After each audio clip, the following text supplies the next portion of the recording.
Magandang araw mga idol followers. Narito pa rin po tayo sa Barangay Dangi, Bayan ng Pulangko, dito sa Dipolog, sakop po ng Kamindanawan. Pagkatapos po na mag-harvest ng mga sitaw, ampalaya, ang atin po namang i-harvest ay ang mabibilog na mga pakwan. Ayan po, makikita mo si Ricky, yung masipag na nagtanim ng pakwan. Yan. Ricky, taas mo nga yung pakwan na yan, yung medyo malaki na yan. Yan. Yan, para makita ng ating viewers. Hinog na ba yan, Ricky? Pwede na to. Ha? Pwede na to. Hinog na? Kailan dapat na anihin yung mga pakwan dito? Bitawan mo na, Ricky. Para hindi ka masyadong mapagod. Ito mabigat-bigat to. Ricky, tanungin kita. Mga ilang araw pa yung may makukuha na tayo? May maaani na? Ha? Simula ngayon siguro nasa mga 10 days po pwede na tayo Mga mag-harvest. 10 days o mga kalahatian ng buwan ng Mayo. Hihinog. Ay, yung kinuha mo kanina na sinampulan mo kami, hindi pa masyadong hinog yun. Opo. Sabi kapag gusto mo raw magtanim ng pakwan at matamis, ay dapat naka-smile ka raw. Sabi, totoo ba yun, Ricky? Oo, yung Ha? mga pamahiin po. Pamahiin. No? Yung, Para daw matamis ay naka-smile. At ang naririnig po ninyo na awit sa katanghalian ay ang awit ng kuliglig.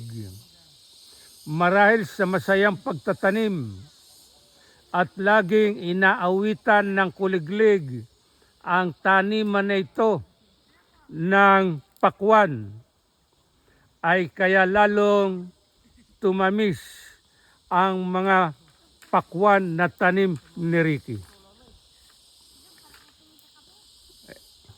Yan, si Ricky patuloy na pumipili ng isa pa na malalasahan namin na matamis na pakwan.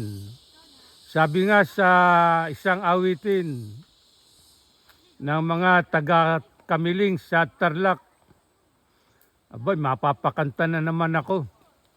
Mama, mama, tikman mo po ang tinda naming pakwan, kay tamis-tamis, galing pa sa Kamiling. Noon po, pag ang pakwan, kilalang kilala ang Kamiling sa matatamis na pakwan.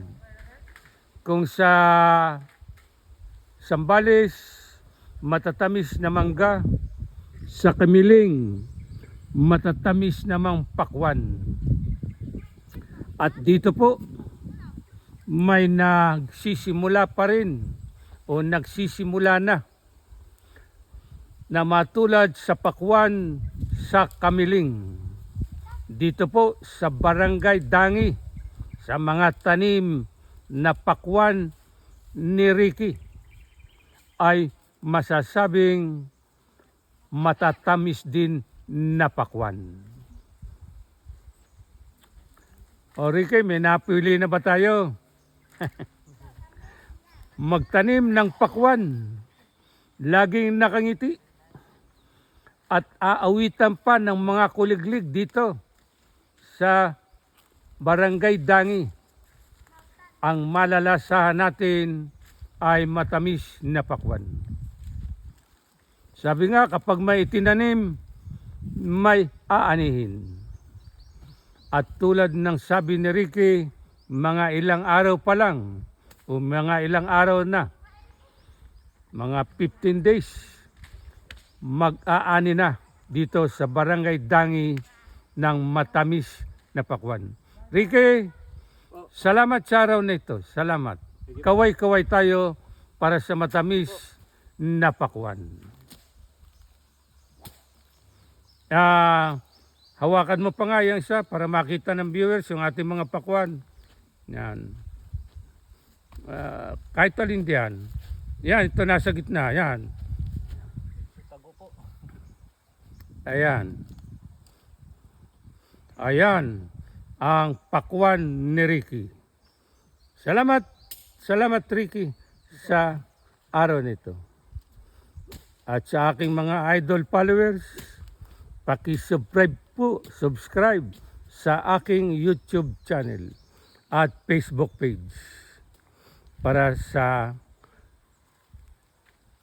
aking mga content na susunod pa ay mapanood ninyo. Salamat po.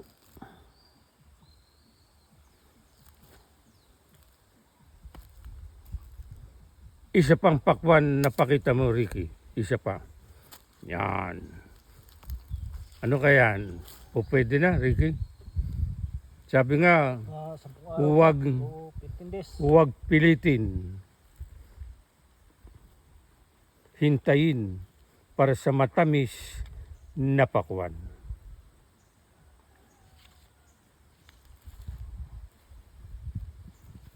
Iyan po si Ricky. Ricky, isang tuwid lang. Ricky. Yan.